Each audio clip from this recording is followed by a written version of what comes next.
ஒன்று, ಯಾಕೆ ಬೀಳ್ತಾ ಇದೆಯಾ, ಯಾಕೆ ಸೋಲ್ತಾ ಇದೆಯಾ?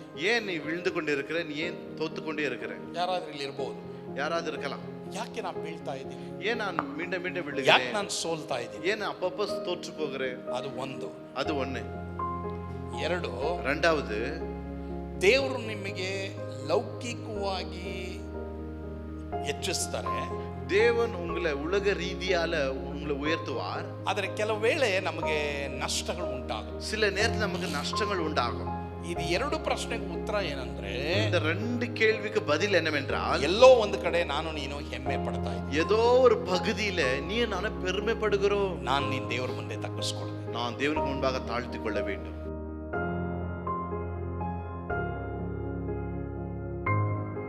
ಮತ್ತಾಯನ ಬರೆದ ಸುವಾರ್ತೆ 21ನೇ ಅಧ್ಯಾಯ 1ರಿಂದ 11ನೇ ವಚನವನ್ನ ನಾವು ಈ ಸಂದರ್ಭದಲ್ಲಿ ಓದೋಣ. 21 மத்தேயு சுவிசேஷம் 21வது அதிகாரம் 1 முதல் 11 வரை.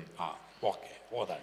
அவர்கள் எருசலேமுக்கு சமீபமாய் சேர்ந்து ஒலிவமலைக்கு அருகான பெத்லேகேமுக்கு வந்தபோது இயேசுவானவர் சீஷர் 2 பேரை நோக்கி, உங்களுக்கு எதிரே இருக்கிற கிராமத்துக்கு போங்கள். போன உடனே அங்கே ஒரு கழுதையும் அதனோடு ஒரு குட்டியை கட்டியிருக்க காண்பீர்கள். அவைகளை அவிழ்த்து என்னிடத்தில் கொண்டு வாருங்கள். ஒருவன் உங்களுக்கு ஏதாகிலும் சொன்னால் இவைகளை என் ஆண்டவருக்கு வேண்டும் என்று சொல்லுங்கள். உடனே அவைகளை அனுப்பிவிடுவான் என்று சொல்லி அவர்களை அனுப்பினார். இதோ உன் ராஜா சாந்த குணமுள்ளவராய் கழுதையின் மேலும் கழுதை குட்டியாகிய மரியின் மேலே ஏறிக்கொண்டு உன்னிடத்தில் வருகிறார் என்று சீயோன் குமாரத்திற்கு சொல்லுங்கள் என்று தீர்க்கதரிசினால் உரைக்கப்பட்டது நிறைவேறும்படி இதெல்லாம் நடந்தது. சீஷர்கள் போய் இயேசு தங்களுக்கு கட்டளையிட்டபடி செய்து கழுதையும் குட்டியை கொண்டு வந்து அவைகளின் மேல் தங்கள் வஸ்திரங்களை போட்டு அவைகளை ஏற்றினார்கள். திரளான ஜனங்கள் தங்கள் வஸ்திரங்களை வழியிலே விரித்தார்கள். வேறு சிலர் மரக்கிளைகளை தரித்து வழியிலே பரப்பினார்கள். முன்னடப்பாரும் பின்னடப்பாருமாகிய திரளான ஜனங்கள் தாவீதின் குமாரனுக்கு ஓசன்னா, கர்த்தரின் நாமத்துக்கு வருகிறவர் ஸ்தோத்திரிக்கப்பட்டவர், உன்னதத்தில் ஓசன்னா என்று சொல்லி ஆர்ப்பரித்தார்கள். அவர் எருசலேமுக்கு நகரத்தார் யாவரும் ஆச்சரியப்பட்டு இவர் யார் என்று விசாரித்தார்கள். அதற்கு ஜனங்கள் இவர் கலிலேயாவில் உள்ள நசரேத்திலிருந்து வந்த தீர்க்கதரிசியாகிய இயேசு என்றார்கள். ஆமென்.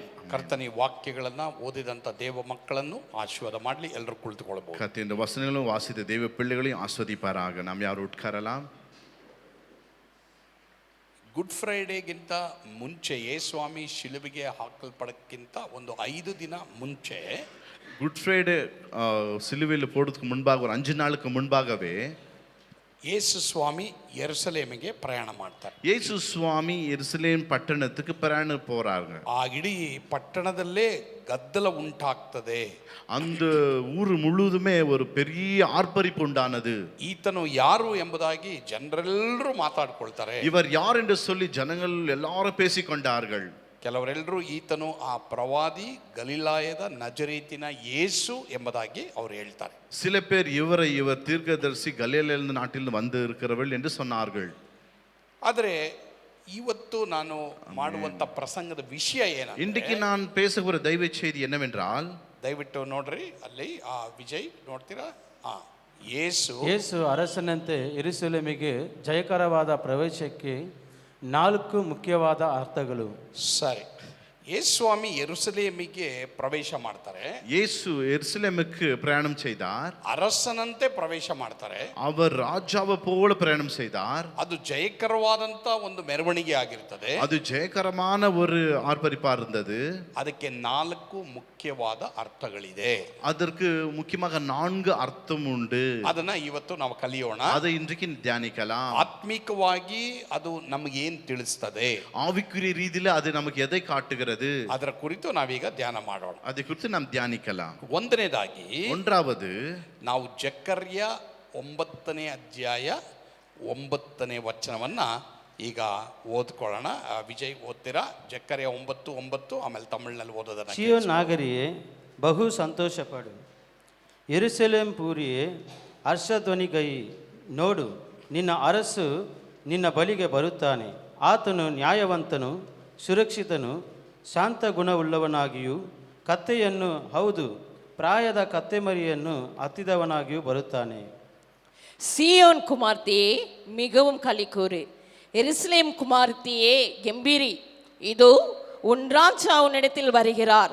அவர் நீதி உள்ளவரும் ரட்சிக்கிறவரும் தாழ்மை உள்ளவரும் கழுதையின் மேலும் கழுதை குட்டியாகிய மரியின் மேலும் ஏறி வருகிறவருமாய் இருக்கிறார். ಸರಿ, ಇಲ್ಲಿ ನಾವು ನೋಡುವಂಥದ್ದು ಚಿಯೋನ್ ನಗರಿ ಅಥವಾ ಯೆರೂಸಲೇಮ್ ಬಗ್ಗೆ. இங்க நாம் பார்க்கக்கூடியது சியோன் நகரத்துக்குரிய எருசலேம் குறித்து தான். ಆ ಸಂದರ್ಭದಲ್ಲಿ, ಆ ಸನ್ನಿವೇಶದಲ್ಲಿ, ಆ ಟೈಮ್ನಲ್ಲಿ அந்த நேரத்துல அந்த சமயத்துல ಇಸ್ರಾಯೇಲ್ ಜನರು இஸ்ரேல் ஜனங்கள் ಬಂಧನಕ್ಕೊಳಗಾಗಿದ್ರು. அடிமைக்கு ஆளானார்கள், சிறைப்பட்டார்கள். ಅವರು ಎರಡು ರೀತಿಯ ಬಂಧನಕ್ಕೊಳಗಾಗಿದ್ರು. அவங்க ரெண்டு விதத்திலே சிறைப்பட்டார்கள். ಒಂದು ಪಾಪದ ಬಂಧನಕ್ಕೊಳಗಾಗಿದ್ರು, ஒன்னு பாவத்தின் கட்டுக்குள்ளாக கட்டப்பட்டார்கள். ಎರಡನೇದಾಗಿ ಅವರು ರೋಮನ್ ಸರ್ಕಾರದ ಒಂದು ಅಧೀನತ್ವದಲ್ಲಿ ಬಂಧನದಲ್ಲಿ ಇದ್ರು ಎಂಬುದಾಗಿ ನಾವು ನೋಡ್ತೇವೆ. இரண்டாவது ரோம் அரசாங்கத்துடைய கட்டுப்பாட்டுக்குள்ள கட்டப்பட்டிருந்தார்கள். ಅವರಲ್ಲಿ ಎರಡು ಕಾರ್ಯ ಇರಲಿಲ್ಲ. அவங்களுக்குள்ள ரெண்டு காரியங்கள் இல்லவே இல்லை. ಈ ವಾಕ್ಯದ ಪ್ರಕಾರ இந்த வார்த்தைக்கு ஏற்றபடி ಸಂತೋಷ ಇರಲಿಲ್ಲ, சந்தோஷம் இல்லை, ಹರ್ಷ ಇರಲಿಲ್ಲ, ஒரு ஆர்ப்பரிப்பு இல்லை. ಯಾಕೆ? எதற்கு? ಪಾಪ ಇದೆ, பாவம் இருந்தது. ಪಾಪ ಇದ್ರೆ பாவம் இருந்தால் ನಮ್ಮಲ್ಲಿರೋ ಸಂತೋಷ ತೆಗೆಯಲ್ಪಡುತ್ತೆ. நமக்குள்ள இருக்கிற சந்தோஷம் எடுக்கப்படும். ಒಂದು ವೇಳೆ ಯಾರಲ್ಲಾದ್ರೂ ಪಾಪ ಇದೆಯಾ? ஒருவேளை யாருக்காவது பாவம் உண்டா? ಯಾವುದಾದ್ರೂ ಪಾಪಗಳಿದೆಯಾ? ஏதாவது பாவம் உண்டா? ಅದರ ಬಗ್ಗೆ ಇವತ್ತು ಪಶ್ಚಾತ್ತಾಪ ಪಟ್ಟು ಅರಿಕೆ ಮಾಡಿ ಅದನ್ನ ಬಿಟ್ಟು ಬಿಡ್ರಿ. அதை குறித்து இன்னைக்கு மனம் திரும்பி அதை விட்டு விடுங்கள். ಅವಾಗ ನಿಮಗೆ ಏನಿರುತ್ತೆ? ಸಂತೋಷ ಇರ್ತದೆ, ಹರ್ಷ ಇರುತ್ತೆ. அப்பொழுது உங்களுக்கு சந்தோஷம் இருக்கும், மகிழ்ச்சி உண்டாகும். ಸೊ ಈ ಒಂದು ಜಕರ್ಯನ ಪ್ರವಾದನೆ ಗ್ರಂಥದಲ್ಲಿ ನಾವು ಏನ್ ನೋಡ್ತೇವೆ ಅಂದ್ರೆ, இந்த ஜக்கரியாவின் தீர்க்கதரிசன புத்தகத்தில் என்ன பார்க்கிறோம் ಯೇಸು என்றால், ಸ್ವಾಮಿ ಯೆರೂಸಲೇಮಿಗೆ ಅರಸನಂತೆ ಪ್ರವೇಶ ಮಾಡುವಂಥದ್ದನ್ನು ಅನೇಕ ವರ್ಷಗಳಿಗಿಂತ ಮುಂಚೆನೆ ಆತನ ಏನ್ ಮಾಡಿರ್ತಾನೆ? ಪ್ರವಾದನೆ ಮಾಡಿರ್ತಾನೆ. இயேசு சுவாமி எருசலேமுக்கு வருவதை அநேக வருஷத்துக்கு முன்பாக தீர்க்கதரிசனமாக உரைத்திருக்கிறார். ಹಾಗಾದ್ರೆ ಯೇಸು ಸ್ವಾಮಿ ಈ ರೀತಿ ಅರಸನಂತೆ ಪ್ರವೇಶ ಮಾಡಿದರ ಮೊದಲನೇ ಅರ್ಥ ಏನಂದ್ರೆ, இயேசு சுவாமி அரசனை போல எருசலேமுக்கு வந்ததுடைய அர்த்தம் என்னவென்றால், ಪ್ರವಾದನೆ ನೆರವೇರುವಿಕೆ, ಪ್ರಾಫೆಟಿಕ್ ಫುಲ್ಫಿಲ್ಮೆಂಟ್. அது தீர்க்க தரிசனம் நிறைவேற வேண்டும்.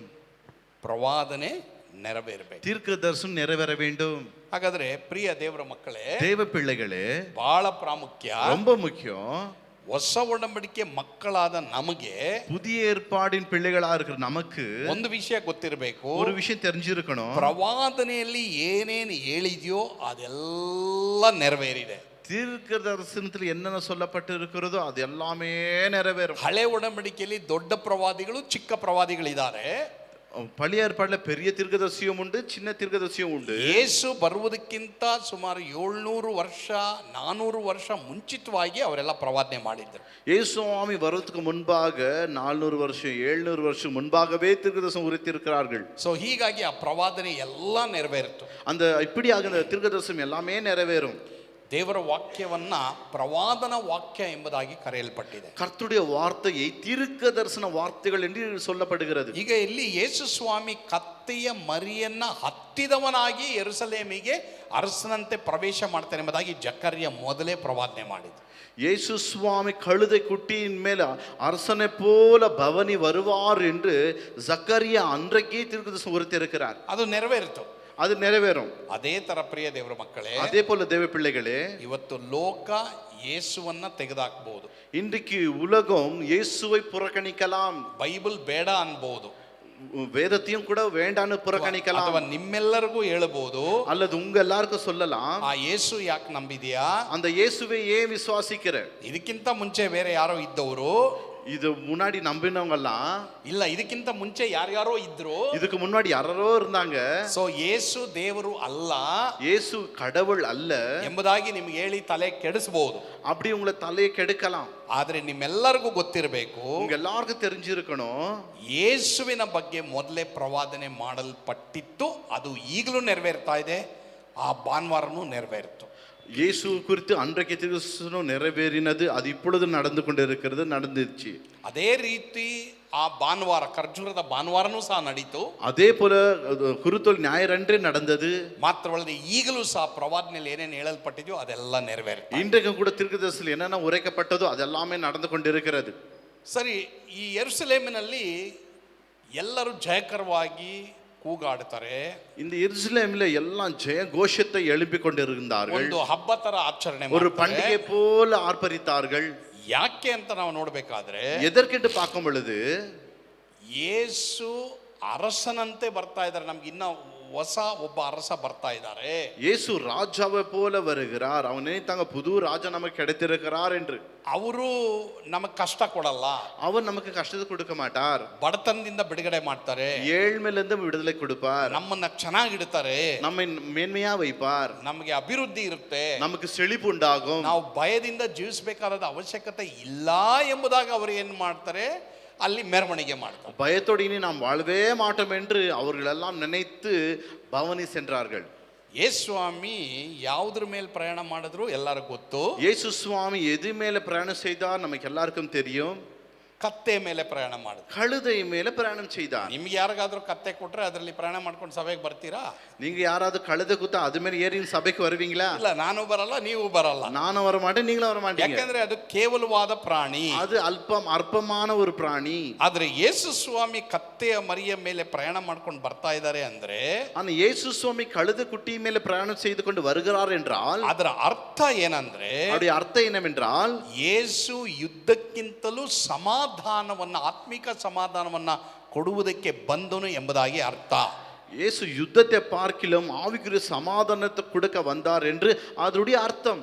ರೋಮನ್ ಸರ್ಕಾರಕ್ಕೆ ವಿರುದ್ಧವಾಗಿ ಯುದ್ಧ ಮಾಡಕ್ ಬಂದಿಲ್ಲ, ரோம் அரசாங்கத்துக்கு விரோதமாக யுத்தம் செய்ய வரவில்லை.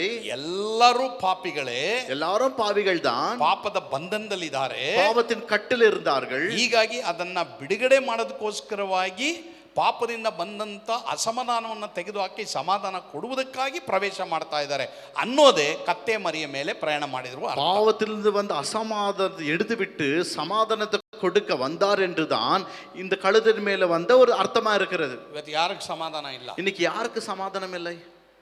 ಯಾಕೆ ಸಮಾಧಾನ ಇಲ್ಲ? ஏன் சமாதானம் இல்லை? ಅದು ಈ ಪಕ್ಷ ಆಳುತ್ತೋ ಆ ಪಕ್ಷ ಆಳುತ್ತೋ ಅದರಿಂದ ಅಲ್ಲ. இந்த ஆட்சி வருதோ அந்த ஆட்சி வருகிறதோ அது ಅರ್ಥம் ಇಲ್ಲ.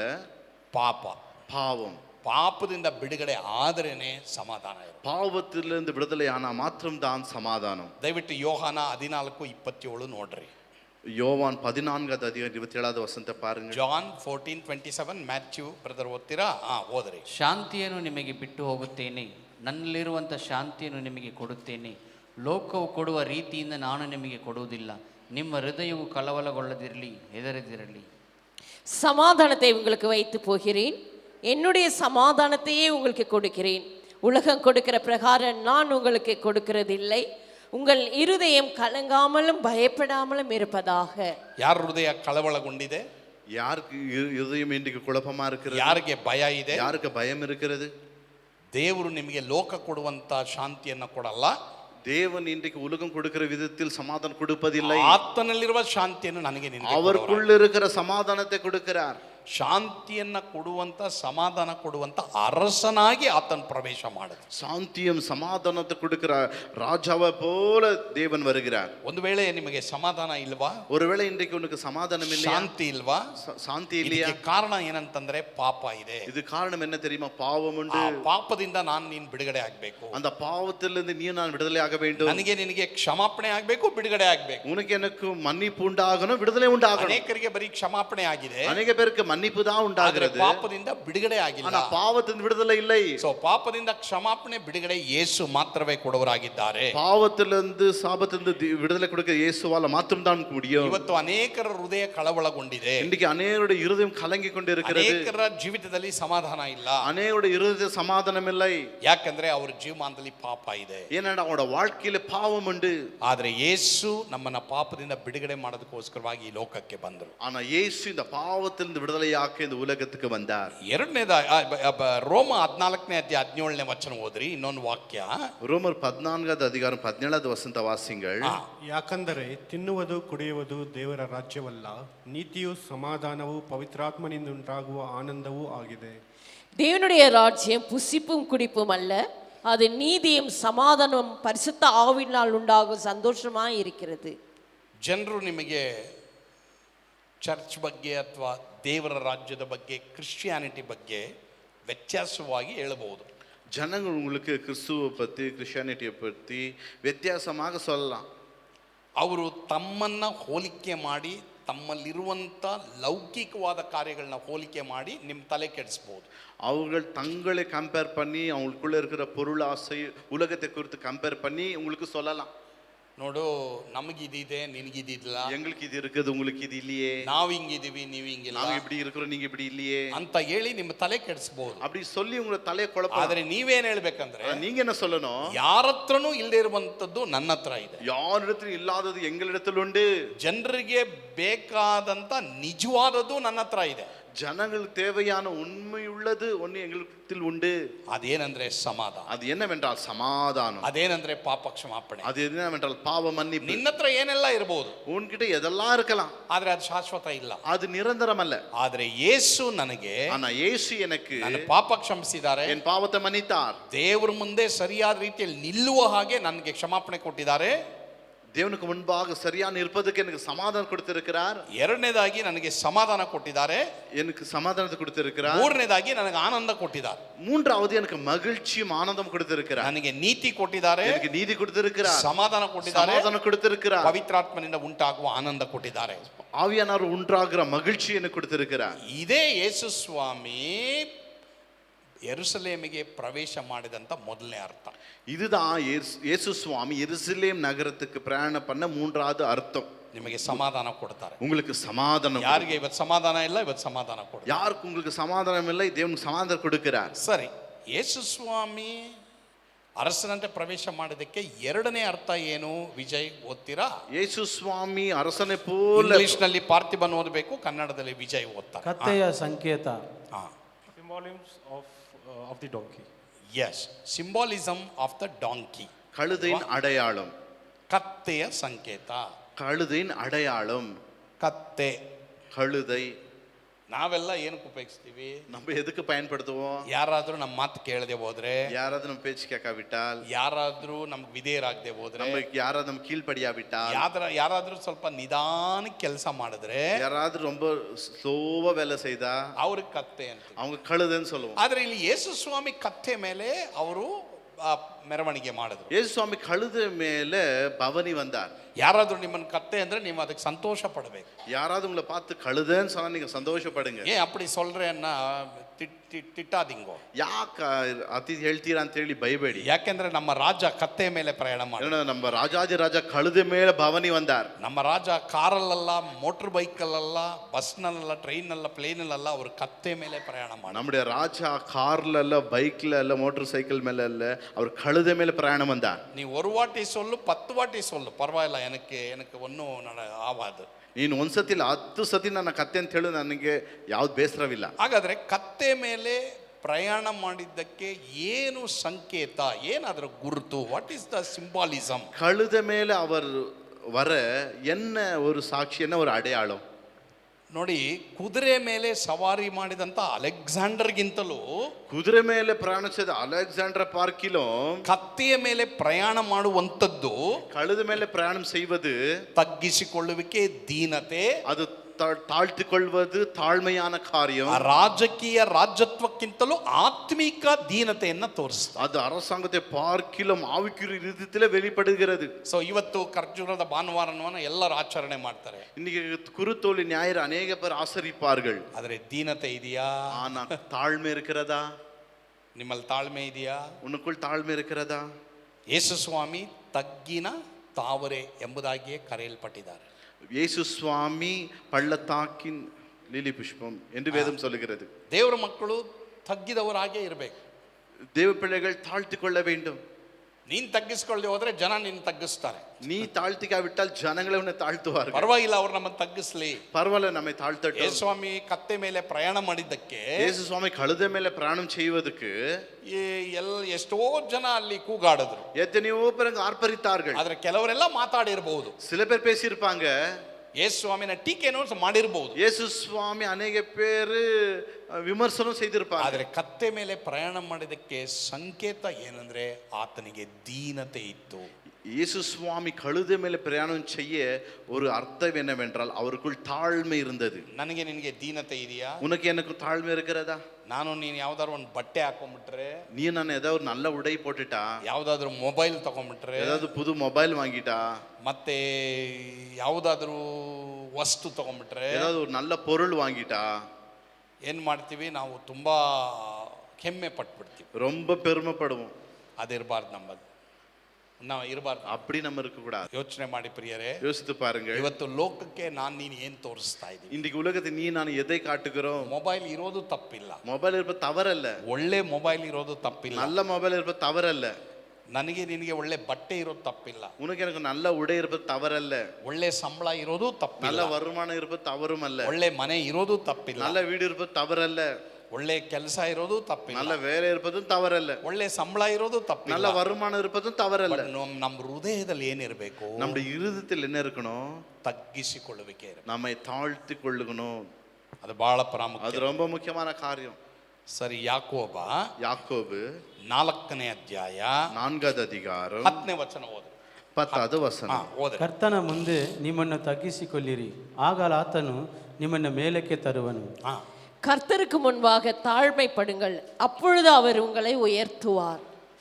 ಎಲ್ಲರೂ ಇಲ್ಲಿದ್ದೀರಾ? நல்லா இருக்கிறீங்களா? ಯಾವ ಗಾಡಿನಲ್ಲಾದ್ರೂ ಹೋಗ್ರಿ, எந்த வண்டியிலாவது போங்க, ಎಂತ ಕೆಲಸನೇ ಮಾಡ್ರಿ, எப்படிப்பட்ட வேலையாவது செய்யுங்க, கீழ்ப்படிதல் தாழ்மை இருக்கணும். ನನಗೆ ನಿನಗೆ தீனத்துவா தாழ்மை இருக்க வேண்டும். ತಾಳ್ಮೆ ಇರಬೇಕು, தாழ்மை இருக்கணும். ಬಹಳ ಪ್ರಾಮುಖ್ಯ ಇದು. இது ரொம்ப முக்கியமான காரியம். ಅನೇಕರಿಗೆ ತಕ್ಷಣನೇ ಏನಾಗ್ಬಿಡ, ಅದಕ್ಕೆ ಕೆಲವು ಸಲ ದೇವರು ನಮಗೆ ನಿಧಾನಕ್ಕೆ ಕೊಡ್ತಾರೆ. அதனால தான் சில நேரத்தில் கர்த்தர் நமக்கு கேட்டாலும் பொறுமையா தருவார். ವೆರಿ ಕೇರ್ಫುಲ್ ಆಗಿರ್ಬೇಕು. இதுல ரொம்ப ஜாக்கிரதையாக இருக்க வேண்டும்.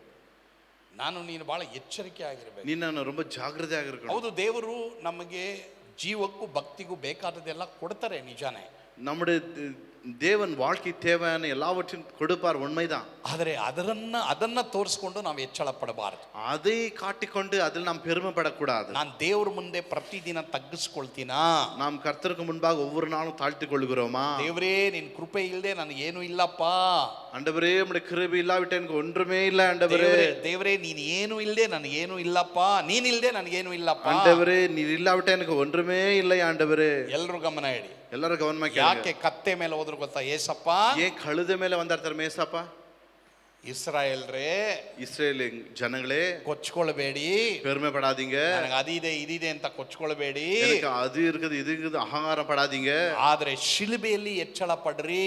சிலுவை குறித்தே மேன்மைப்படுங்கள். ಇನ್ನೊಂದು 5 ದಿನ ಆದ್ಮೇಲೆ ನಾನು ಶಿಲುಬೆಗೆ ಹೋಗ್ತಾ ಇದ್ದೀನಿ ಅಂತ ಏಸಪ್ಪ ಹೇಳಿದ್ರು. இன்னும் 5 நாளுக்கு பிறகு நான் சிலுவையில போகிறேன் என்று இயேசு சுவாமி சொல்லுகிறார். ಪೌಲ, ನಾನು ಶಿಲುಬೆಯಲ್ಲಿ ಹೊರತು ಇನ್ಯಾವುದ್ರಲ್ಲೂ ಹೆಚ್ಚಳ ಪಡಲ್ಲ. பவுல் சொல்கிறான், சிலுவை குறித்தே எதில மேன்மை பாராடவே மாட்டேன் என்று சொல்லுகிறார். ಆ ತಗ್ಗಿಸಿಕೊಳ್ಳುವಿಕೆ ನಮಗಿರಬೇಕು, அந்த தாழ்மை நமக்கு இருக்க வேண்டும். ನಾನು ಅದನ್ನು ಕಲಿತಾ ಇದ್ದೀನಿ ನನ್ನ ಜೀವಮಾನದಲ್ಲೂ. நான் ಇದನ್ನು வாழ்க்கையில் கற்றுக்கொண்டிருக்கிறேன். ದೇವರು ನಮ್ಮನ್ನ ಹೆಚ್ಚಿಸುತ್ತಾ தேவன் நம்மை பெருகச் செய்ய ದೇವರು ನಮಗೆ ಲೌಕಿಕವಾದಂತ ಆಶೀರ್ವಾದ ಕೊಡ್ತಾ கர்த்தர் உலகத்துக்குரிய ஆசீர்வாதம் கொடுக்க ನಮಗೆ ಹೆಮ್ಮೆ ಅನ್ನೋದು ಬಂದ್ಬಿಡ್ತದೆ. நமக்கு பெருமை என்றது வந்துவிடும். ಅದರ ವಿಷಯವಾಗಿ ನಾನು ಹೋರಾಡಿ ಪ್ರಾರ್ಥನೆ ಮಾಡಿ ದೇವರೇ ನನಗೆ ತಗ್ಗಿಸಿಕೊಳ್ಳುವಿಕೆ ಕೊಡಪ್ಪ ಅಂತ அதை குறித்து ஜெபம் பண்ணி ஆண்டவரே எனக்கு தாழ்மை தாங்க ஆண்டவரே.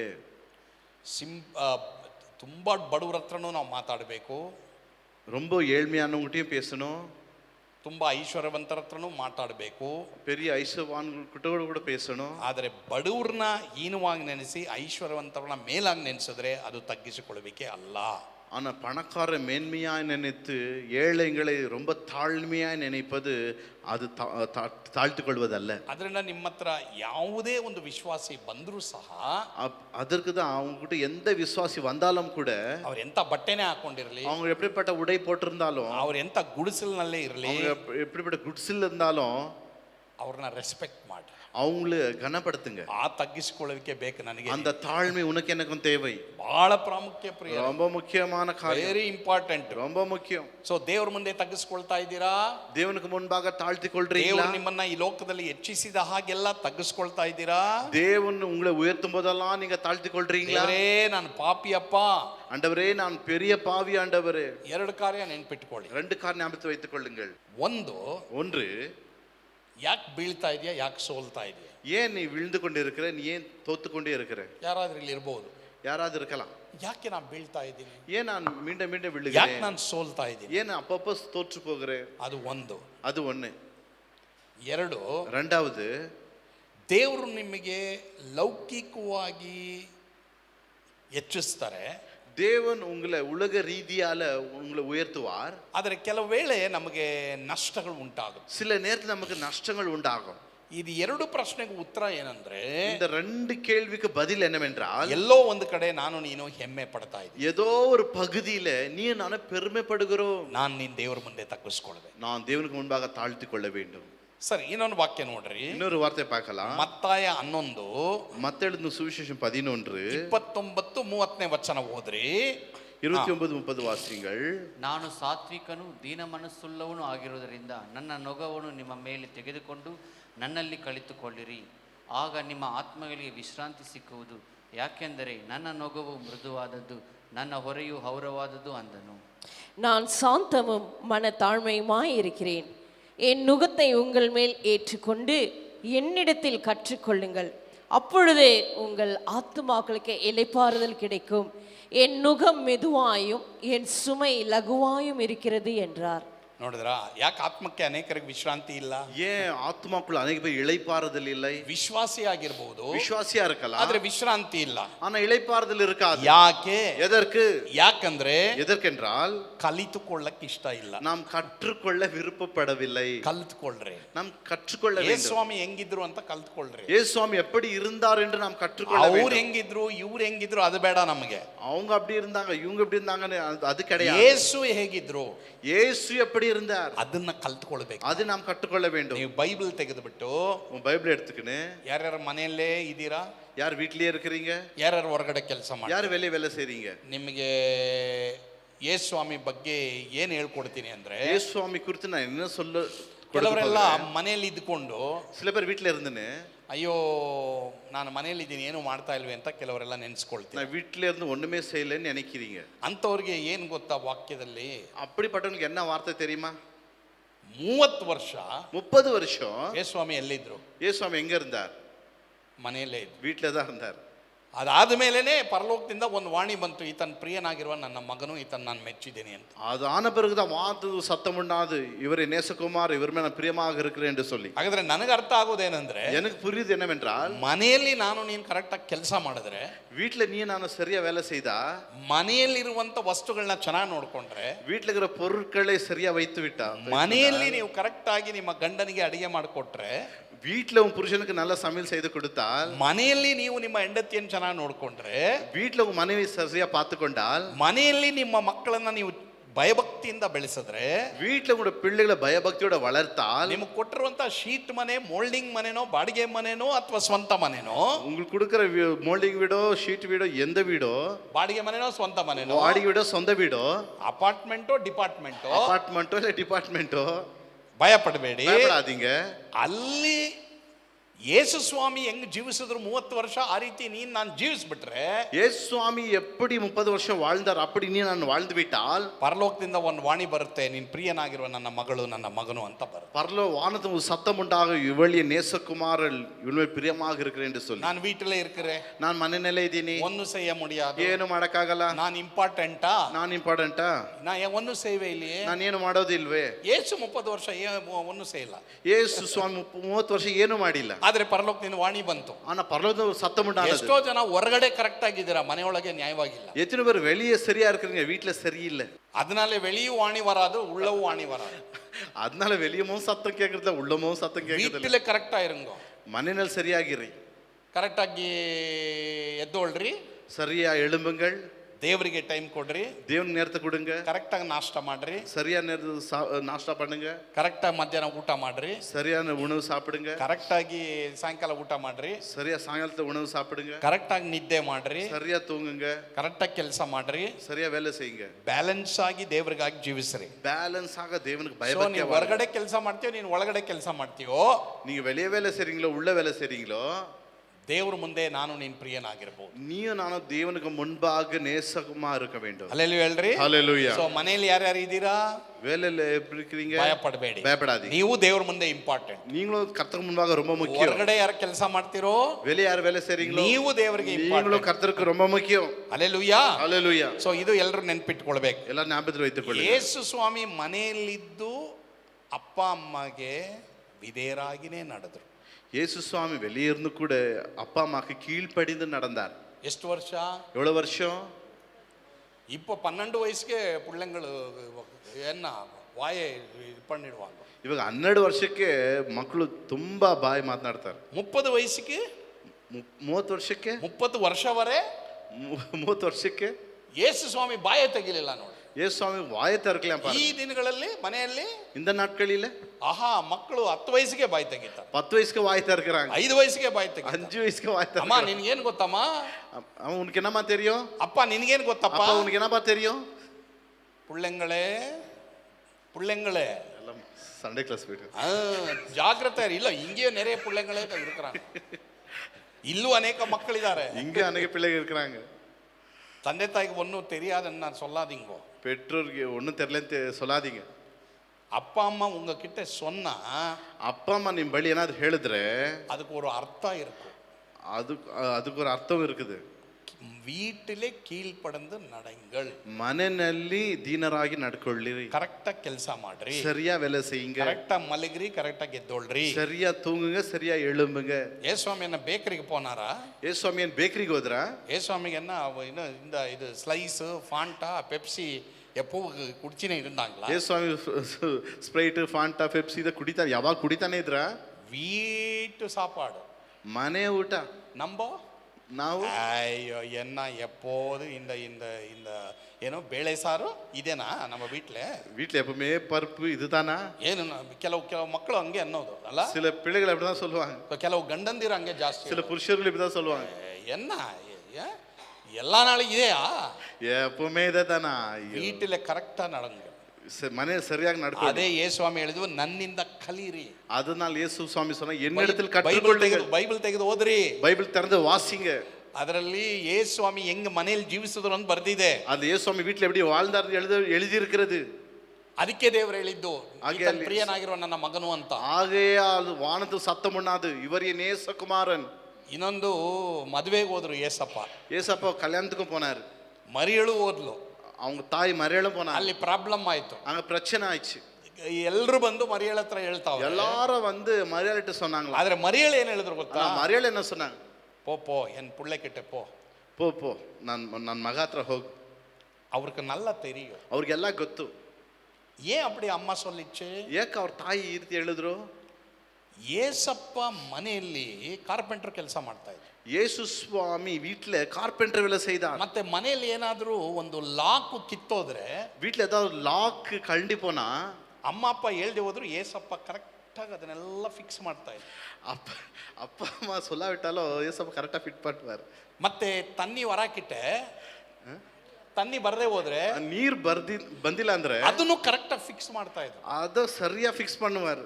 ಗ್ಯಾಸ್ ಸ್ಟವ್ ಎಂದ ಸ್ಟವ್ ಕರೆಕ್ಟಾಗಿ ಹತ್ತಿಲ್ಲ ಅಂದ್ರೆ, ಗ್ಯಾಸ್ ಸ್ಟವ್ ஏதோ சரியா பத்த வைக்காவிட்டால் ಅದನ್ನು ಕರೆಕ್ಟಾಗಿ ಮಾಡ್ತಾ ಇದ್ರು. ಅದು ಸರಿಯಾ பண்ணுவார். ಮತ್ತೆ ಮನೆಯಲ್ಲಿ ಏನಾದ್ರೂ ಮಳೆ ಬಂದ್ಬಿಟ್ರೆ, வீட்ல ஏதாவது மழை வந்துட்டா ಅಪ್ಪ ಅಮ್ಮ ತೂங்கிருப்பாங்கೋ, ಅಪ್ಪ ಅಮ್ಮ ನಿದ್ರೆ ಮಾಡಿರ್ತಾರೆ, ಆனா ஏசப்பா என்ன பண்ணுவாங்கோ, ஏசப்பா ಏನ್ ಮಾಡಿರ್ತಾರೆ? அந்த ஏணி போட்டுட்டு ಆ ಏಣಿಯಲ್ಲಿ ಹತ್ತಿ ಅವರೇ அந்த நைட்ல என்ன பண்ணுவாங்க ಅದೆಲ್ಲ ಕರೆಕ್ಟಾ பண்ணுவாங்க. ಅವರೇ ರಾತ್ರಿಯಲ್ಲಿ ಹತ್ತಿ ಎಲ್ಲ ಸರಿಯಾಗಿ ಮಾಡ್ತಾರೆ. ತನ್ನಿ ವರಕೂಡಾದು, ನೀರು ಒಳಗಡೆ ಬರಬಾರ್ದು. ಇದು ಅಮ್ಮ ಪಾತಿನೇ ಇರಂದದ್ದು. ಇದನ್ನ ಅವ್ರ ತಾಯಿ ನೋಡ್ತಾನೆ ಇದ್ರು. ಅದಕ್ಕೆ ಅಲ್ಲಿ ಶಿಷ್ಯರಿಗೆ ಹೇಳಿದ್ರು, ಅದಕ್ಕೆ ನನ್ನ ಹತ್ರ ಬರ್ಬೇಡ್ರಿ, ಏಂಟ ಬರಾದಿಂಗ 20 ವರ್ಷ ಎನ್ ಪುಳ್ಳೆಯ ಪಾತಿರ್ಕ್ರೆ, ಈ 30 ವರ್ಷ ನಮ್ಮ ಮಗನ ನೋಡಿದೀನಿ, என்ன பிரச்சனை வந்தாலும் வீட்ல ಮನೆಯಲ್ಲಿ ಏನ್ ಸಮಸ್ಯೆ ಬಂದ್ರು ಕ್ವಿಕ್ಕಾ ಸರಿ பண்ணிடுவாங்க, ಕ್ವಿಕ್ ಆಗಿ ಎಲ್ಲ ಸರಿ ಮಾಡ್ತಾರೆ. அதனாலே இந்த தண்ணியே இந்த ನೀರನ್ನ ದ್ರಾಕ್ಷರಸವನ್ನು ಮಾಡ್ತ ಬಿಡ್ತಾರೆ. ಹೋಗ್ರಿ ಅದರಿಂದ இந்த தண்ணி ಈ ನೀರನ್ನ ದ್ರಾಕ್ಷರಸವಾಗಿ ದೇವ್ರು ಮಾಡ್ಬಿಡ್ತಾರೆ. ಹೋಗಿ என்ன பிரச்சனை வந்தாலும் அவருக்கு என்ன சின்னதா ಯಾವ ಸಮಸ್ಯೆ ಬಂದ್ರು ಅವ್ರಿಗೆ ಸ್ವಲ್ಪ ಚಿಕ್ಕದೇ ಅದಲ್ಲ. ಎಲ್ಲರೂ ಇಲ್ಲಿದ್ದೀರಾ? ಇರ್ಕೀங்களா? வீட்ல எப்படி இருக்கிறಮ್ಮ? ಮನೆಯಲ್ಲಿ ಹೇಗಿದ್ಯಾಮ್ಮ? ಯಾವ್ದ ಕಿತ್ತೋಗಿದೆ? ஏதோ அறுந்து போயிருக்குது. ಗಂಡನ್ನ ಬೈತಿಯಾ? புருஷனை திட்டுறியா? என்ன கணவர் நீ? என்ன புருஷன் நீ? ನೀಯೇ ಫಿಕ್ಸ್ பண்ணு. ನೀನೇ ಫಿಕ್ಸ್ ಮಾಡು. ಏಸಪ್ಪ ಫಿಕ್ಸ್ பண்ணலையா? ಏಸಪ್ಪ ಫಿಕ್ಸ್ ಮಾಡಿಲ್ವಾ? ನೀ ಫಿಕ್ಸ್ பண்ணு. ನೀನ್ ಫಿಕ್ಸ್ பண்ணு. என்னப்பா? ಏನಪ್ಪ? கணவரே பார்த்திபன் வீட்ல என்னவோ ರೈಟ್, ನಿಮ್ಮ ಮನೆಯಲ್ಲಿ ಏನೋ ಕರೆಕ್ಟ್ ಇಲ್ಲ, ನಿಮ್ಮ ಮನೆಯಲ್ಲಿ ಏನ್ ಸರಿ ಇಲ್ಲ, ನಿಮ್ಮ ಹೆಂಡತಿನ ಬೈತೀರಾ? ರೋಜನ ಬೈತಿಯಾ? ನೀಯೇ ಫಿಕ್ಸ್ பண்ணு. ನೀನೇ ಫಿಕ್ಸ್ ಮಾಡ್ಬೇಕು. அதுதான் ஏசப்பா, அதுதான் ಯೇಸು ಸ್ವಾಮಿ. ನಾನು ಇದ್ರ ಬಗ್ಗೆ ಎಷ್ಟೋ ಹೇಳ್ಬಹುದು, ಕಲಿತುಕೊಳ್ಳಿರಿ, ಅವರಿಂದ ನನ್ನಿಂದ ಕಲಿತುಕೊಳ್ಳ್ರಿ ಅಂತ ஏசப்பா ಹೇಳಿ. ಯೇಸು ಸ್ವಾಮಿ சொன்னா என்னிடத்தில் கற்றுக்கொள்ளுங்கள். ಕಲಿತಾ ಇಲ್ಲ ಎಷ್ಟೋ ಜನ, நம்ம கற்றுக்கவே இல்லை. பைபிள் ತೆಗಿರಿ, பைபிள் தரங்க. வீட்டிலே ஏசப்பா எப்படி இருந்தார், ಮನೆಯಲ್ಲಿ ಯೇಸು ಸ್ವಾಮಿ ಹೇಗಿದ್ರು ಫಸ್ಟ್ ಅದು ಕற்றுಕೊಳ್ಳುங்கள். ಅದು ನಾವು ಕற்றுಕೊಳ್ಳ வேண்டும். வெளியில என்னவோ பெரிய ஒரு மாதிரி, ಹೊರಗಡೆ ಏನ್ ದೊಡ್ಡ ಮನುಷ್ಯ ತರ, வீட்டுல எப்படி இருக்கிற நீ? ಮನೆಯಲ್ಲಿ ಹೆಂಗಿದ್ಯಾ ನೀನು? என்ன ಯಾರು ಅಲ್ಲೆಲ್ಲ சொல்ல மாட்டீங்களா? ಯಾರು ಅಲ್ಲೆಲ್ಲ ಹೇಳೋದೇ ಇಲ್ಲ. ನಾನು ಅಡಿಚಿರ್ಕಿற ಪಾಯಿಂಟ್ பெரியது தான். அல்லேலூயா, அல்லேலூயா. ಆವಾಗಲೇ ನಿಮ್ಮ ಆತ್ಮಕ್ಕೆ ವಿಶ್ರಾಂತಿ ಸಿಗೋದು. அப்பொழுது ஆத்துமாக்கு இளைப்பாறுதல் கிடைக்கும். 1 ಪೇತ್ರ 5:5 ಓದ್ರಿ. 1 ಪೇತ್ರ 5:5 ವಾಸಿಂಗ. ಯವನಸ್ಥರೇ, ಅದೇ ರೀತಿಯಾಗಿ ಹಿರಿಯರಿಗೆ ಅಧೀನರಾಗಿರ್ರಿ. ನೀವೆಲ್ಲರೂ ದೀನ ಮನಸ್ಸೆಂಬ ವಸ್ತ್ರದಿಂದ ಸೊಂಟ ಕಟ್ಟಿಕೊಂಡು ಒಬ್ಬರಿಗೊಬ್ಬರು ಸೇವೆ ಮಾಡಿರಿ. ದೇವರು ಅಹಂಕಾರಿಗಳನ್ನು ಎದುರಿಸುತ್ತಾನೆ, ದೀನರಿಗಾದರೂ ಕೃಪೆಯನ್ನು ಅನುಗ್ರಹಿಸುತ್ತಾನೆ. அந்தபடி இளைஞரே மூப்பர்களுக்கு கீழ்ப்படியுங்கள். நீங்கள் எல்லாரும் ஒருவருக்கொருவர் கீழ்ப்படிந்து மனத்தாழ்மையை அணிந்து கொள்ளுங்கள். பெருமையுள்ளவர்களுக்கு தேவன் எதிர்த்து நிற்கிறார், தாழ்மையுள்ளவர்களுக்கு கிருபை அளிக்கிறார். ಅದೇ ಯೇಸುಸ್ವಾಮಿ ಕತ್ತೆ ಮೇಲೆ ಹೋಗಿದ್ದು. ஆகையால் ಯೇಸು ಸ್ವಾಮಿ ಕழுதை ಮೇಲೆ ಪವಣಿ செய்தார். ಫಸ್ಟ್ ಎಲ್ಲಿ? முதலாவது எங்க? ಶಂಕರ್ ಎಲ್ಲಪ್ಪ? வீட்ல. Very good. வீட்டில் நான் உன்னை கேட்குறேம்மா, இப்போ அல்ல, எப்படி இருக்கிறாரு இந்த ஐயா? அது ரொம்ப பிராமுக்கியம், அது ரொம்ப முக்கியம். என் வீட்டில் என்னை பற்றி நான் இல்லாத சமயத்தில் எப்படி இருக்கிறேன்னா ஜானட்டை கேளுங்க. பாஸ்ட் இல்லாதப்ப போயிட்டு வீட்டில் போய் அவங்க பசங்கிட்ட போய் கேளுங்க.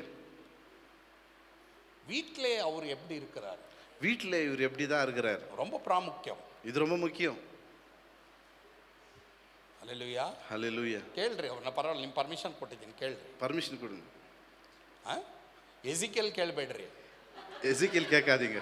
ಅವನು ಕೇಳಿದ್ರೆ ಅವ என்ன சொல்லுவான், ಅವನೇನು ಹೇಳ್ಬಿಡ್ತಾನೆ, ಓ ಕರೆಕ್ಟಾ, ನಾನು என்ன ಕೇಳ್ಕರೇನೋ ಅದೆಲ್ಲ ಕೊಡ್ತಿರ್ಬಾರ ಅವರು. ಏನ್ ಕೇಳಿದ್ರು ಕೊಟ್ಬಿಡ್ತಾರೆ. ಎಜಿಕೇಲ್ ಕೇಳ್ಕಾದೀங்க, ಎಜಿಕೇಲ್ ಮತ್ತೆ ಕೇಳಬೇಡಿ. ಎಲ್ಲರೂ ಗಮನ ಇಡ್ರಿ. வீட்டில் நீ எப்படி இருக்கிற, வீட்டில் என்ன சாட்சி, இது ಬಹಳ ಪ್ರಾಮುಖ್ಯ. ಮನೆಯಲ್ಲಿ ಹೇಗಿರ್ತೀಯ, ಮನೆಯಲ್ಲಿ ನಿನ್ನ ಸಾಕ್ಷಿ ಅದು ತುಂಬಾ ಮುಖ್ಯ. எப்படி பேசுறே, ಹೇಗೆ ಮಾತನಾಡ್ತೀಯ. ரொம்ப சிரிக்கிறாங்க பிரியா, என்ன தெரியாது. அப்புறமா இங்க டிரான்ஸ்லேட் பண்ணும்போது ಶಂಕರ್ ಸಿರಿಕ್கிறாரு. ಸರಿ, ನಲ್ಲತ್ತ ಎಲ್ಲರೂ ಗಮನ ಇಡ್ರಿ. ಮನೆಯಲ್ಲಿ ಯಾವ ರೀತಿ ನಾವು ಮಾತಾಡ್ತೀವಿ, ಇಲ್ಲಿ ಬರ್ದಿದೆ ನೋಡಿ, ಒಬ್ಬರಿಗೊಬ್ಬರು ದೀನ ಮನಸ್ಸೆಂಬ ವಸ್ತ್ರವನ್ನ ಸೊಂಟದಲ್ಲಿ ಕಟ್ಟಿಕೊಂಡು ಸೇವೆ ಮಾಡ್ರಿ. ஒருவருக்கொரு கீழ்ப்படிந்து மனத்தாழ்மையாய் அணிந்து கொள்ளுங்கள். ಮನೆಯಲ್ಲಿ ಮಕ್ಕಳು ಹೆಂಡತಿ ಅಡಿಗೆ ಮಾಡ್ತಾರೆ, ಒಂದು ಎನ್ನ ಸೊಲ್ವೆ ನೀ, ಮನೆಯಲ್ಲಿ ಹೆಂಡತಿ ಅಡಿಗೆ ಮಾಡ್ತಾರೆ, ಬಂದು ಏನು ಹೇಳ್ತೀಯ ನೀನು? ಸೊಲ್ಲು ನಾ ಪುಳ್ಳೆಂಗಳಿಗೆ, ಮಕ್ಕಳಿಗೆ ಹೇಳ್ಬೇಕು ನೀನು. ಹೆಂಡತಿಗೆ ಹೇಳಬೇಕು, மனைவிக்கு சொல்லணும், அம்மா நல்லா இருக்குதுப்பா, என்ன பெரிய சாப்பாடு பண்றே, வெரி குட் அன்பேக், நல்லா இருக்குப்பா, சூப்பரா இருக்குது சமையல் சொல்லணும். அது விட்டு அதை விட்டுட்டு ಒಂದು ಅಂದ ಇದು என்ன ಪಾತ್ರೆ ಪಾತಿಟ್ಟು ಪಾತ್ರೆ ನೋಡ್ಬಿಟ್ಟು, ಅವನು ಮೂಂಜೆ ಪಾರು, ನಿನ್ ಮುಖ ನೋಡು, ಎನ್ನ ಸಮೇಲ್ ಸೇರೆ ಏನ್ ಅಡಿಗೆ ಮಾಡಿದ್ಯಾ, ಕಳುದೆ ಕತ್ತೆ, ನಾನು வேலைன்னு வந்திருக்கிறேன், ನಾನು ಕೆಲಸದಿಂದ ಬಂದಿದ್ದೀನಿ, நல்ல சாப்பாடு இல்லையா எனக்கு, ಒಳ್ಳೆ ಊಟ ಇಲ್ವಾ ನಿನ್ಗೆ? அப்படி சொல்லாதீங்க. ಆ ರೀತಿ ಹೇಳ್ಬೇಡಿ. நீங்களும் அப்படிதான். ನೀವು ಅಷ್ಟೇನೆ, கணவர் வந்தாலே ನಿಮ್ ಗಂಡ ಬಂದಿದ ತಕ್ಷಣ கொஞ்சம் ದೀನಮ್ಮ ಒಂದು ತಗ್ಗಿಸ್ அப்படி பேசுங்க. ನೀವು ತಾಳ್ತಿಕೊಂಡು ಕೊಂದು ತಾಳ್ಮೆ ಮಾತನಾಡಿ. ನಾನು ನಮ್ಮ ಮನೆಯಲ್ಲಿ ನಮ್ಮ ಮಕ್ಕಳು ಕೆಲಸ ಮಾಡಕ್ಕೆ ವೆರಿ ಗುಡ್, ಎಷ್ಟು ಚೆನ್ನಾಗಿ, ಎಷ್ಟೋ ಸ್ಮೈಲು, ಇನ್ನೂ ಸ್ವಲ್ಪ ಉಪ್ಪು ಹೆಚ್ಚಾಗಿ ಹಾಕ್ತಾರೆ. நம்ம வீட்ல வந்து அவ்வளவு தாழ்மையா பேசுவோம்னா நல்லா போடுவாங்க. அப்படி இருக்கணும் நம்ம. ಆ ರೀತಿ ನಾವು ಇರಬೇಕು. ನಾನು ಪರ್ಫೆಕ್ಟ್ ಅನ್ನ சொல்ல ಮಾಟೆ, ನಾನು ಪರ್ಫೆಕ್ಟ್ ಅಂತ ಹೇಳ್ತಾ ಇಲ್ಲ, ಟ್ರೈ பண்ணிನೇ ಇರ್ಕರೆ, ಆದ್ರೆ ನಾನು ಟ್ರೈ ಮಾಡ್ತಾನೆ ಇದ್ದೀನಿ. ಆ ರೀತಿ ಇರಬೇಕು ನಾವು, அப்படி நாம் இருக்கணும். ಅದು ದೀನತೆ, அதுதான் தாழ்மை. ಸರಿ. ಯೇಸುವಾಮಿ ಯೆರೂಸಲೇಮಿನಲ್ಲಿ ಪ್ರವೇಶ ಮಾಡಿ, வீடை பற்றி நான் ரொம்ப சொல்லுவேன், ಮನೆ ಕುರಿತು ಅನೇಕ ನಾನು ಮಾತನಾಡ್ತೀನಿ, பட் எனக்கு டைம் ಇಲ್ಲ, இங்க ನನಗೆ ಇಲ್ಲಿ ಟೈಮ್ ಇಲ್ಲ. நெக்ஸ்ட் ஃபேமிலி மீட்டிங்ல நான் பேசுறேன், ನೆಕ್ಸ್ಟ್ ಫ್ಯಾಮಿಲಿ ಮೀಟಿಂಗ್ ನಾನು ಮಾತನಾಡ್ತೀನಿ. அப்போ நான் வீட்டை பற்றி நான் ரொம்ப பேசணும்னு நான் இருக்கிறேன். ಮನೆ ಕುರಿತು ಅಧಿಕವಾಗಿ ಮಾತನಾಡ್ಬೇಕಂತ ಇದ್ದೀನಿ. ஏன்னாக்கா இயேசு 30 வருஷம் வீட்டிலே தான் இருந்தாங்க. ಯಾಕಂದ್ರೆ ಯೇಸು 30 ವರ್ಷಗಳ ಕಾಲ ಮನೆಯಲ್ಲೇ ಇದ್ರು. 30 வருஷம். 30 ವರ್ಷ. நாங்க 10 வருஷத்துக்கே ட்ரிப்பு போயிடணும். ನಾವು 10 ವರ್ಷಕ್ಕೆ ಟ್ರಿಪ್ ಹೋಗ್ಬಿಡ್ಬೇಕು. நாங்க 10 வருஷத்துக்கே ஊட்டிக்கு போயிடணும். 10 ವರ್ಷಕ್ಕೆ ಊಟಿಗೆ ಹೋಗ್ಬೇಕು. ஊட்டிக்கு கூட்டின்னு போலையே, என்ன நீ உன்னை கல்யாணம் பண்ணிக்க, நீ என்ன வேஸ்ட். ಊಟಿ ಕರ್ಕೊಂಡೋಗಿ ಮದುವೆ ಮಾಡಿ ವೇಸ್ಟ್ ಸರ್ ಅಲ್ಲಿ சொல்லுவாங்க. ಕೆಲವು ಜನ ಹೇಳ್ತಾರೆ, பாவம் கணவர் எவ்வளோ கஷ்டப்பட்டு நடத்தின்னு இருப்பாங்க, ಗಂಡ ಕಷ್ಟಪಟ್ಟು ಮನೆ ನಡೆಸ್ತಾ ಇದ್ದಾನೆ, ஒரு ஊட்டி இல்லையே, ಒಂದು ಊಟಿ ಇಲ್ವಲ್ಲ. ಸರಿ, இங்க கணவர் என்ன பண்ணுவாங்க, ಗಂಡ ಏನ್ ಮಾಡ್ತಾನೆ, ಮನವಿಯ ಪಾತು ಹೆಂಡತಿನ ನೋಡಿ ಅವ್ರಿಗೆ ಸೇವೆ ಮಾಡ್ರಿ, ಅವൾക്ക് ಅವ್ರ ಊಳಿನ செய்யுங்க. ಎಷ್ಟೋ ಗಂಡಂದಿರು ಹೆಂಡತಿಯರ ಹತ್ರ ಬಹಳ ಜಗಳ ಮಾಡ್ತೀರ, எவ்வளோ புருஷர்மார்கள் மனைவி கிட்ட சண்டை போடுறாங்க, ಅವ್ರಿಗೆ ನಾ ಅಪ್ರಿಷಿಯೇಟ್ ಮಾಡ್ರಿ, அவங்கள ಅಪ್ರಿಷಿಯೇಟ್ பண்ணுங்க. ಹೆಂಡತಿಯರು ಮನೆಯಲ್ಲೇ ಇರ್ತಾರೆ ಅಂದ್ಬಿಟ್ಟು ಅವರು ಮನೆ ಕಳೆದೆ ಅಂತ ಸೊಲ್ಲಾದಿಂಗೋ, ಹೆಂಡತಿ ಮನೆಯಲ್ಲೇ ಇದ್ದಾರೆ ಅಂತ ಹೇಳ್ಬಿಟ್ಟು ಮನೆ ಕತ್ತೆ ಅಂತ ಹೇಳ್ಬೇಡಿ. ನೀ ವೀಡು ಕಳೆದೆ, ನಾನು வெளியில போற ಕುದುರೆ ಅನ್ನ ಸೊಲ್ಲಾದಿಂಗೋ, ನೀನು ಮನೆ ಕತ್ತೆ, ನಾನು ಹೊರಡೆ ಹೋಗೋ ಕುದುರೆ ಅಂತ ಹೇಳ್ಬೇಡಿ. Alleluia, alleluia. ಎಲ್ರು ಇದ್ದೀರಾ? ಅಲ್ಲೆಲೂಯಾ. ಓಕೆ. ಮೂರನೇದು ಮೂರನೇದು, ಯೇಸು ಯೆರೂಸಲೇಮಲ್ಲಿ ಪ್ರವೇಶ ಮಾಡೋದಕ್ಕೆ ಮೂರನೇ ಅರ್ಥ ರವಿ ಪ್ರಸಾದ್ ಓದಪ್ಪ. ರಾಜಮನೆತನದ ಸ್ವಾಗತ, royal welcome. Very good, royal welcome. ನೋಡಿದ್ರಾ ಯೇಸು ಸ್ವಾಮಿಗೆ ಎಂತ ವೆಲ್ಕಮ್ ಕೊಟ್ರು? ಯೇಸು ಸ್ವಾಮಿಗೆ ಎಪ್ಪಡಿಪಟ್ಟ வரவேற்பு கொடுத்தாங்க. ಅವರು ಪಾಪದಿಂದ ಬಿಡುಗಡೆ ಮಾಡುವಂತ ರಾಜ, அவர் பாவத்திலிருந்து விடுதலை செய்த ராஜாதி ராஜா, ಸಮಾಧಾನದ ರಾಜ, சமாதானத்தின் ராஜா, ಇಡೀ ಲೋಕವನ್ನ ಸೃಷ್ಟಿ ಮಾಡಿದಂತ ರಾಜಾದಿ ರಾಜ, முழு உலகத்தை சிருஷ்டி பண்ண ராஜாதி ராஜா. తెలుగులో ఏం చెప్తారంటే రాయల్ స్వాగతం, ராயல் ஸ்வாகத்தம், ರಾಯಲ್ ಸ್ವಾಗತಂ, ராஜாவின் வரவேற்பு. ಯೇಸುವನ್ನ ನೀನು ರಕ್ಷಕನಾಗಿ ದೇವರನ್ನಾಗ ಅಂಗೀಕರಿಸಿಕೊಂಡಿದ್ಯಾ, ಅರಸನಂತೆಯೂ ಅಂಗೀಕರಿಸಿಕೊಳ್ಬೇಕು.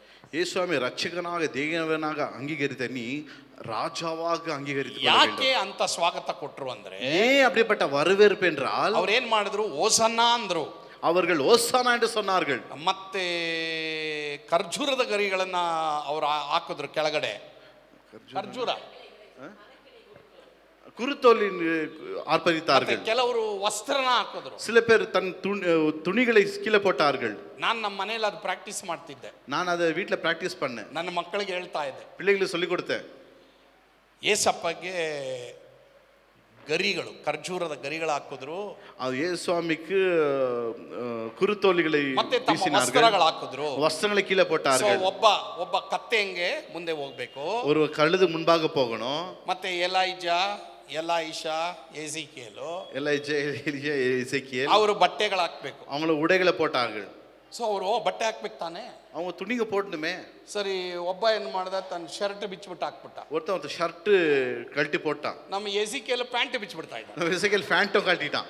ಏನ ಇಲ್ಲ, ಬಿಚ್ಚಿಲ್ಲ, ಎಜಿಕೇಲು ಎಲಾಯಿಷಾ ಶಾರ್ಟ್ ಕಾಡುತ್ತೆ, ಬಿಚ್ಚಿಲ್ಲ, ಪ್ಯಾಂಟ್ ಕழட்டல. ಅವ್ರೇನ್ ಅಂದ್ಕೊಂಡ್ರು ಅಂದ್ರೆ, அவங்க என்ன நினைச்சாங்கன்னா, ನನಗೆ ಅರ್ಥ ಆಗೋದು ಚಿಕ್ಕ ಮಕ್ಕಳಲ್ಲಿ, எனக்கு புரிந்து கொண்டது, ಏನು ವಸ್ತ್ರ ಹಾಕಿದ್ರು ಅಂದ್ರೆ ಅರ್ಥ ಏನಂದ್ರೆ, ವಸ್ತ್ರத்தை போட்ட அதுக்கு அர்த்தம் என்னவென்றால், எல்லாமே எனக்கு ஏசப்பா, ಎಲ್ಲವೂ ನನಗೆ ಯೇಸು ಸ್ವಾಮಿನೇ, இந்த உலகத்திலே எனக்கு ஒன்று தேவையிಲ್ಲ, ಈ ಭೂಲೋಕದ ನನಗೆ ಯಾವುದು ಬೇಕಾಗಿಲ್ಲ, ನೀಂತಾ ಆಂಡವರೇ, ನೀನು ಮಾತ್ರನೇ ನನಗೆ ದೇವರು.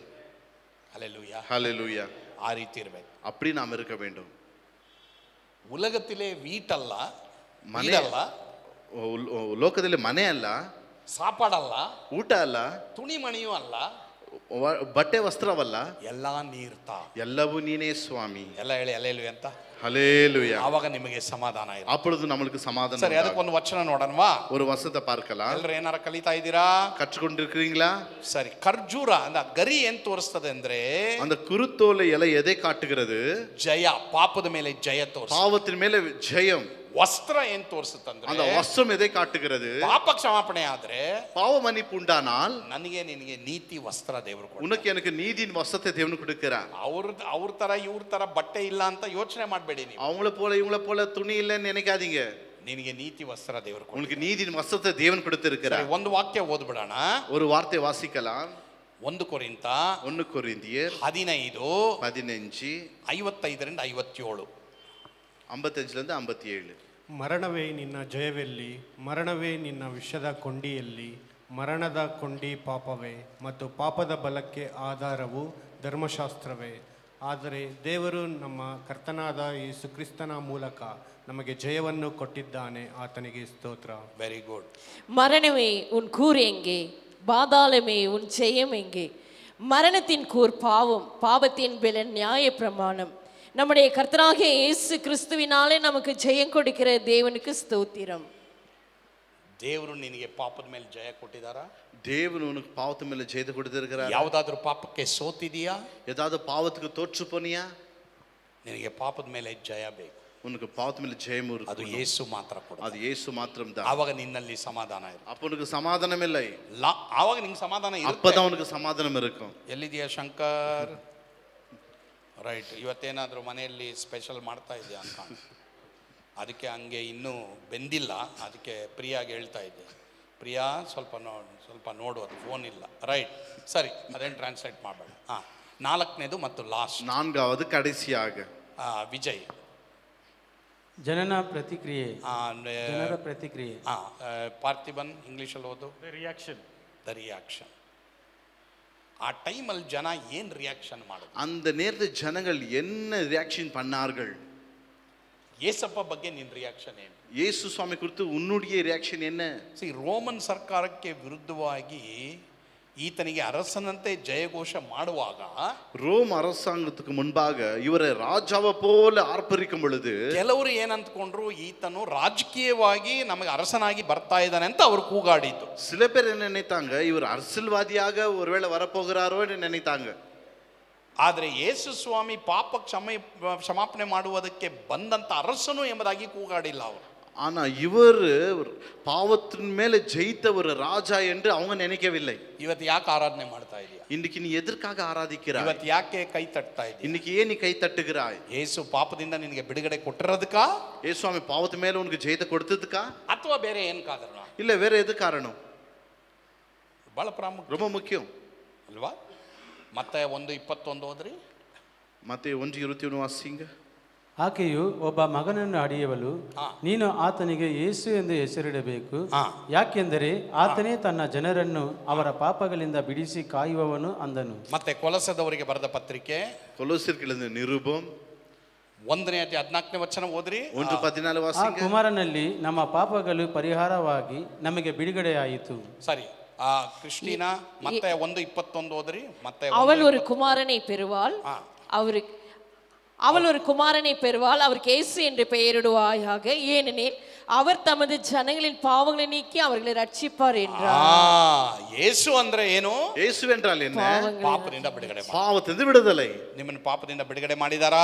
பாவத்திலிருந்து விடுதலை செய்தாரா? ಎಲ್ಲರೂ ಇಲ್ಲಿದ್ದೀರಾ? இருக்கிறீங்களா? ಪಾಪದಿಂದ ಬಿಡುಗಡೆ ಮಾಡಿದಾರಾ? பாவத்திலிருந்து விடுதலை செய்தாரா? ಎರಡನೇದಾಗಿ ಕೊಲಸದಲ್ಲಿ ನಾವು ನೋಡಿದ್ವಲ್ಲ, ಓದೋಣ ತಮಿಳಿನಲ್ಲಿ. ஏனென்றால் அவருக்குள் சகலமும் சிருஷ்டிக்கப்பட்டது, பரலோகத்தில் உள்ளவைகளும் பூலோகத்தில் உள்ளவைகளும் ஆகிய, காணப்படுகிறவைகளும் காணப்படாதவைகளும் ஆகிய சகல வஸ்துக்களும், சிங்காசனங்களானாலும் கர்த்தத்துவங்களானாலும் துரைத்தனங்களானாலும் அதிகாரங்களானாலும் சகலமும் அவரை கொண்டு அவருக்கென்று சிருஷ்டிக்கப்பட்டது. ಆ ಕುಮಾರನಲ್ಲಿ ನಮ್ಮ ಪಾಪಗಳು ಪರಿಹಾರವಾಗಿ ನಮಗೆ ಬಿಡುಗಡೆ ಆಯಿತು. அந்த குமாரன் மூலமாக நம் பாவங்கள் மன்னிக்கப்பட்டு நமக்கு விடுதலை உண்டானது. ಪಾಪ ಕ್ಷಮಾಪಣೆನೂ ಆಗಬೇಕು, பாவ மன்னிப்பு உண்டாக வேண்டும். ಅಷ್ಟಕ್ಕೆ ನಿಲ್ಬೇಡ್ರಿ, ಅದಕ್ಕೆ ನಿಕ್ಕಾದபடி ಪಾಪ ಬಿಡುಗಡೆ, பாவத்திலிருந்து விடுதலை உண்டாக வேண்டும்.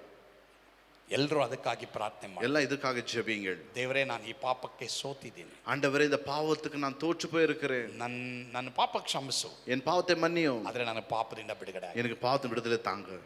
ಇದೇ ಯೇಸುಸ್ವಾಮಿ ಯೆರೂಸಲೇಮಿಗೆ ಅರಸನಂತೆ ಪ್ರವೇಶ ಮಾಡಿರುವಂತ 4ನೇ ಅರ್ಥ. இதுதான் இயேசு சுவாமி எருசலேமில் ராஜாவை போல பிரயாணம் செய்ததுக்கு ಒಂದು ವೇಳೆ 4வது காரியம். ಯಾಕೆ ಸಮಾಧಾನ ಇಲ್ಲ, நமக்கு ஏன் சமாதானம் இல்லை, ಯಾಕೆ ಶಾಂತಿ ಇಲ್ಲ, ஏன் சாந்தி இல்லை? ಇದಕ್ಕೆ ಕಾರಣ ಏನಂದ್ರೆ, இது காரணம் என்னவென்றால் ಯಾವುದೋ ಒಂದು ಪಾಪ ஏதோ ஒரு பாவம் ನಿನ್ನನ್ನ ಕಾಡ್ತಾ ಇದೆ, உன்னை வாட்டி ಅದರಿಂದ கொண்டிருக்கிறது. ಬಿಡುಗಡೆ ಆಗಿಲ್ಲ ನೀನು, அதிலிருந்து விடுதலை ஆகல, ಆದ್ರೆ ಏಸಪ್ಪ ನಿನ್ನ ಬಿಡುಗಡೆ ಮಾಡಿ. ஆனா இயேசுவாமி விடுதலை செய்திருக்கிறார். ನೀನ್ ಕೇಳಬೇಕಷ್ಟೇನೆ, நீ கேட்க வேண்டாம், ನೀ அவ்வளவுதான். ಪಶ್ಚಾತ್ತಾಪ நீ ಪಡಬೇಕು, மனம் திரும்ப வேண்டும், ನೀ ಬಿಟ್ಬಿಡ್ಬೇಕು, நீ விட்டு விட ಅವಾಗ வேண்டும், ನಿನಗೆ ಬಿಡುಗಡೆ ಕೊಡು. அப்போ உனக்கு விடுதலை உண்டாகும். ಕರ್ತನ ಈ ವಾಕ್ಯಗಳ ಮೂಲಕ ನಿಮ್ಮನ್ನ ಆಶೀರ್ವಾದ ಮಾಡ್ಲಿ. கர்த்தர் இந்த வார்த்தைகளை ஆஸ்வதிக்கட்டும். ನಾವೆಲ್ಲರೂ ಕರಗಳನ್ನ ತಟ್ಟೋಣ, நாம் ಯಾರು ಕರங்களை ತಟ್ಟலாம், ನಾವೆಲ್ಲರೂ ಎದ್ದು ನಿಂತ್ಕೊಳ್ಳೋಣ. நாம் ಯಾರು எழும்பி நிக்கலாம். ಇವತ್ತು ದೇವರು ನಮ್ಮೊಂದಿಗೆ ಮಾತಾಡಿದ್ದಾರೆ, தேவன் நம்மோடு பேசி இருக்கிறார். ನಮ್ಮ ಪಾಪನ ಪರಿಹಾರ ಮಾಡಿ ಅವರು ಬಿಡುಗಡೆ ಮಾಡುವಂತ ಅರಸನಾಗಿದ್ದಾರೆ. நம்முடைய பாவங்களை மன்னித்து பரிகரித்து நமக்கு விடுதலை கொடுத்திருக்கிறார். ಯಾರ್ಯಾರು ಒಂದು ವೇಳೆ ಇವತ್ತು ಪಾಪದ ಪರಿಹಾರ ಆಗಿಲ್ವೋ, ಬಿಡುಗಡೆ ಆಗಿಲ್ವೋ, ಅವರು ನಿಮ್ಮ ಹೃದಯದಲ್ಲಿ ಏಸಪ್ಪಗೆ ಪ್ರಾರ್ಥನೆ ಮಾಡಿ. இன்னைக்கு யாருக்கு பாவத்திலிருந்து விடுதலை ஆகலையோ, இன்னைக்கு இயேசு சுவாமிக்கு விடுதலை கொடுக்க ಸ್ವಾಮಿ, போகிறார். ನನ್ನ ಬಿಡುಗಡೆ ಮಾಡು ಸ್ವಾಮಿ, ஆண்டவரே என்னை விடுதலை செய்வியும், ನನಗೆ ಈ ಪಾಪದ ಮೇಲೆ ಜಯ ಬೇಕು இந்த ಸ್ವಾಮಿ. பாவத்து மேல எனக்கு ஜெயத்தை தாரும். ಅದಕ್ಕಾಗಿ ತಾನೇ ನೀ ಶಿಲುಬೆ ಮೇಲೆ ಸತ್ತಿದ್ದೀಯ, இதற்காகவே நீ சிலுவையில் மரித்தீர், ಅದಕ್ಕಾಗಿ ತಾನೇ ನೀ ಪ್ರಾಣ ಕೊಟ್ಟಿದ್ದೀಯ, இதற்காகத்தானே உயிரையே கொடுத்தீர், ಅದಕ್ಕಾಗಿ ತಾನೇ ನೀನ್ ಬಹು ಶ್ರಮೆಯನ್ನು ಅನುಭವಿಸಿದೆ, இதுக்காகத்தான் அதிகமாக ஆண்டவரே பாடுகள் அனுபவித்தீர். ನನಗೆ ಬಿಡುಗಡೆ ಕೊಡು எனக்கு ಸ್ವಾಮಿ. விடுதலை தாங்க. ಖಂಡಿತವಾಗಿ ನಿನಗೆ ಬಿಡುಗಡೆ ಕೊಡು. நிச்சயமாகவே உனக்கு விடுதலை உண்டு. ಎಲ್ಲರೂ ಕರಗಳನ್ನ ಮೇಲೆ ಕೆತ್ತರಿ, எல்லாரும் கரங்களை உயர்த்தி, ಎಲ್ಲರೂ ಕರಗಳನ್ನ ಮೇಲೆ, எல்லாரும் கரங்களை உயர்த்தி, ಏಸಪ್ಪ ಎಲ್ಲ ಹೇಳಿ, ಏಸಪ್ಪ ஏசப்பா ಪಾಪದಿಂದ பாவத்திலிருந்து ನನಗೆ ಬಿಡುಗಡೆ ಕೊಡಪ್ಪ, எனக்கு விடுதலை தாங்க. ಏಸಪ್ಪ ஏசப்பா ಈ ಪಾಪದ ಮೇಲೆ பாவத்தின் மேலே ನನಗೆ ಜಯ ಬೇಕು ಸ್ವಾಮಿ. ನನಗೆ எனக்கு ஜெய ஜெய ಬೇಕು வேண்டும் ಸ್ವಾಮಿ. ஆண்டவரே. ಬಿಡುಗಡೆ ಕೊಡಪ್ಪ. விடுதலை விடுதலை தாங்க. தாரும் இயேசு. ಪ್ರೀತಿಯುಳ್ಳ ತಂದೆ ದೇವರೇ, ನಿಮಗೆ ಸ್ತೋತ್ರ ಸ್ವಾಮಿ. அன்புள்ள தகப்பனே உமக்கு நன்றி. ಅಯ್ಯೋ, ನಿನ್ನ ಮಕ್ಕಳಾದ ನಾವು ನಿನ್ನ ಬಳಿಗೆ ಬಂದಿದ್ದೇವೆ நம்முடைய ಸ್ವಾಮಿ. பிள்ளைகளாக நாங்க உம்மண்டே வந்திருக்கிறோம். ಪಾಪದಿಂದ ನಮಗೆ ಬಿಡುಗಡೆ ಕೊಡು ಸ್ವಾಮಿ. பாவத்தின் விடுதலை தாங்க. ಪಾಪದ ಮೇಲೆ ನಮಗೆ ಜಯ ಕೊಡು ಸ್ವಾಮಿ. பாவத்தின் மேல எனக்கு ஜெயத்தை தாங்க. ಪಾಪದ ನಿಮಿತ್ತವಾಗಿ ಯಾರಿಗೆ ಸಮಾಧಾನ ಇಲ್ವೋ, ಇವತ್ತೇ ನೀ ಸಮಾಧಾನ ಕೊಡು ಸ್ವಾಮಿ. பாவத்தினால சமாதானம் இல்லையோ, இன்றைக்கு சமாதானம் தருவீராக. ಮತ್ತೆ ನಮ್ಮ ಮನೆಗಳಲ್ಲಿ ಯಾವ ರೀತಿ ನಾವು ಜೀವಿಸಬೇಕೆಂಬುದಾಗಿ ನಿನ್ನಿಂದ ಕಲಿತುಕೊಳ್ಳುವ ಹಾಗೆ ನಮಗೆ ಕೃಪೆ ಕೊಡು. எங்க வீட்டில் நாங்கள் எப்படி வாழ வேண்டும் என்று உம்மிடத்தில் நாங்கள் கற்றுக்கொண்டோம் ஆண்டவரே. ಆ ರೀತಿ ನಮಗೆ ಸಹಾಯ ಮಾಡು ಸ್ವಾಮಿ. அப்படி எங்களுக்கு உதவி செய்யும். ಯೇಸುವಿನ ಹೆಸರಲ್ಲಿ ಪ್ರಾರ್ಥಿಸ್ತೇವೆ ಸ್ವಾಮಿ. இயேசுவின் நாமத்தில் ஜெபிக்கிறோம் பிதாவே. ஆமென். என் ஆத்மாவே ஓய், கர்த்தரை ஸ்தோத்திரி. என் என் முழுவதுமே முழுவதுமே பரிசுத்த பரிசுத்த நாமத்தை ஸ்தோத்திரி.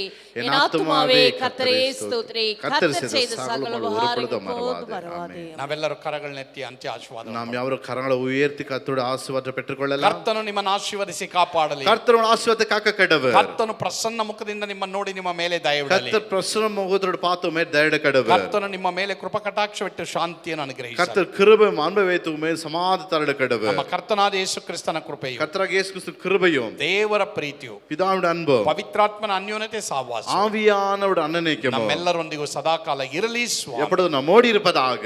ಆಮೆನ್. ಹಲ್ಲೆಲೂಯಾ, ஹல்லேலூயா, ಹಲ್ಲೆಲೂಯಾ, ஹல்லேலூயா, ಹಲ್ಲೆಲೂಯಾ. ஹல்லேலூயா. ಕರ್ತನು ನಿಮ್ಮೆಲ್ಲರನ್ನ ಆಶೀರ್ವಾದ ಮಾಡಲಿ. கர்த்தர் உங்களை ஆசீர்வதிப்பாராக. ಮುಂಜಾನೆ ಪ್ರಾರ್ಥನೆಗೆ ಬನ್ರಿ, ಗುಡ್ ಫ್ರೈಡೆಗೆ ಬನ್ರಿ, ಈಸ್ಟರ್ಗೆ ಬನ್ರಿ.